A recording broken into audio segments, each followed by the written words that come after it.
Hello बच्चों, अब हम कर रहे हैं प्रश्नावली 10.5 का तीसरा प्रश्न। कोण पी क्यू आर 100 डिग्री है, जहाँ पी क्यू तथा आर केंद्र ओ वाले वृत्त पर स्थित बिंदु हैं। कोण ओ पी आर ज्ञात कीजिए। तो बच्चों ये वृत्त है, ठीक है, ये वृत्त दिया हुआ, ये ओ केंद्र है इसका। उसके बाद वो बोल रहे हैं पी क्यू आर ये वृत्त पर स्थित बिंदु हैं। आपने ज्ञात करना है ओ पी आर, यानी ये कोण आपको ज्ञात करना है। अब इस कोण को ज्ञात करने के लिए हमें ये कोण पता होना चाहिए, ठीक है। लेकिन ये कोण कैसे पता चलेगा जब हमें केवल ये कोण पता है।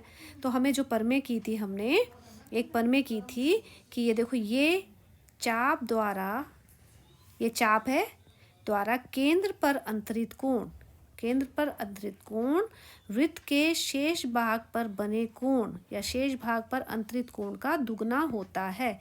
यानी ये अगर ये देखो, ये चाप पे बना है ना, ये कोण चाप पे बना हुआ कोण है केंद्र पर, और ये शेष भाग पर बना कोण है। तो ये कोण जो है इसका दुगना होगा। अगर ये 100 है तो ये कितना हो जाएगा, 200 हो जाएगा। अगर हमें ये 200 पता चल गया, अगर ये हमारे पास 200 आ गया, तो ये हमारा कितना जाएगा, 160। क्यों, देखो पूरा कोण क्या होता है, 360 होता है। तो ये वृत्त कोण है, वृत्त या प्रतिवर्ती कोण भी बोलते हैं, रिफ्लेक्स एंगल भी बोलते हैं। ये अगर 200 हो जाएगा तो 360 में से 200 माइनस करके हमारे पास ये अंदर का कोण निकल जाएगा। और अगर हमें ये कोण पता चल गया तो हमें ये कोण भी पता चल जाएंगे, ठीक है। अब देखो बच्चों, अब हम वो बोल रहे हैं कि ये जो है OP और OR जो है, ये दिखाई दे रही है,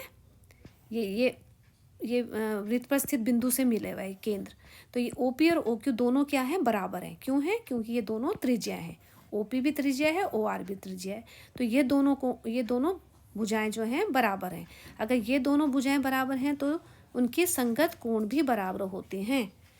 जिस त्रिभुज की, ये एक त्रिभुज है, इस त्रिभुज में अगर दो भुजाएं बराबर हैं, ये और ये भुजा बराबर हैं, तो उनके संगत कोण, ये और ये कोण भी बराबर होंगे, ठीक है।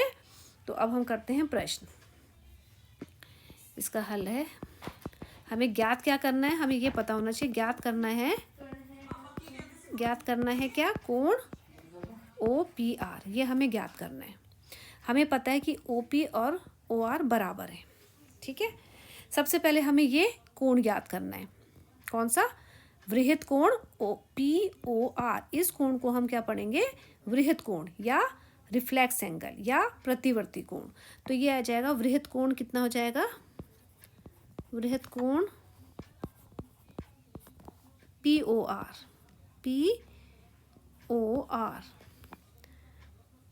हो जाएगा, दुगना हो जाएगा कोण PQR के। ये हो जाएगा आपका 2 गुणा 100 बराबर है 200 डिग्री। क्यों हो गया, इसका कारण लिखेंगे, ठीक है। इसका कारण क्या हो जाएगा, किसी चाप द्वारा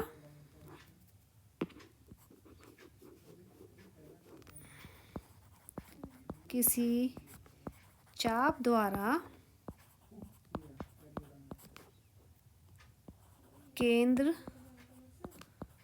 पर अंतरित कोण या बना कोण वृत्त के शेष भाग पर बने कोण का दुगना होता है,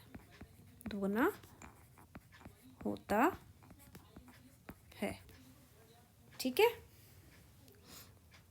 दुगना होता है, तो ये 100 है तो ये 200 हो गया, ठीक है। अब हमें पता चल गया ये कोण, अब हमें ये कोण पता चल गया, ये कोण कितना आ गया, 200। अगर ये 200 है तो ये कितना हो जाएगा, 360 में से 200 160। तो ये हम लिखते हैं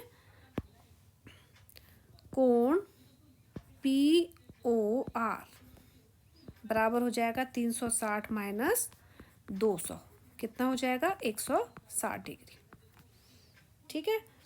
अब हमें ये कोण पता चल गया, ये 160 डिग्री है। तो हम ये कोण और ये कोण ज्ञात कर सकते हैं। तो अब त्रिभुज POR में त्रिभुज तीनों कोणों का योग 180 होता है। तो कोण, इस कोण को पढ़ेंगे OP, इस कोण को पढ़ेंगे OPR प्लस इस कोण को पढ़ेंगे ORP प्लस इस कोण को पढ़ेंगे कोण POR बराबर है 180 अंश। त्रिभुज के तीनों कोणों का योग 180 होता है। अब ये तो हमें ज्ञात करना है OPR, ये हम वैसे रखेंगे। ORP की जगह हम OPR लिख सकते हैं क्योंकि ये दोनों कोण बराबर हैं। कोण POR की जगह हम लिख सकते हैं 160 डिग्री बराबर है 180 अंश। हमने ये जरूर बताना है कि ये क्यों बराबर हुआ। तो ये क्यों हुआ, क्योंकि त्रिभुज POR एक समद्विबाहु त्रिभुज है,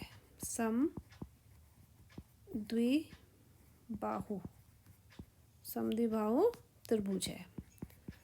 और जिस त्रिभुज की दो भुजाएं बराबर होती हैं तो उसके संगत कोण भी बराबर होते हैं, समद्विबाहु त्रिभुज है।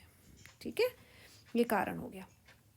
अब OPR और OPR कितना हो गया, दो कोण OPR ये बराबर है 180, 160 को दूसरी साइड ले जाएंगे माइनस 160 डिग्री। दो कोण OPR बराबर है 180 में से 160 गए 20 डिग्री और कोण OPR बराबर है 20/2, 2 से ये कट गया, कोण OPR बराबर है 10 डिग्री। ये आंसर आ गया, समझ में आ गया। तो इसमें प्रमेय का प्रयोग हुआ, एक प्रमेय का प्रयोग हुआ कि चाप द्वारा केंद्र पर अंतरित कोण वृत्त के शेष भाग पर बने कोण का दुगना होता है। ठीक है, तो ये इस तरीके से आपने इस प्रश्न को हल करना है।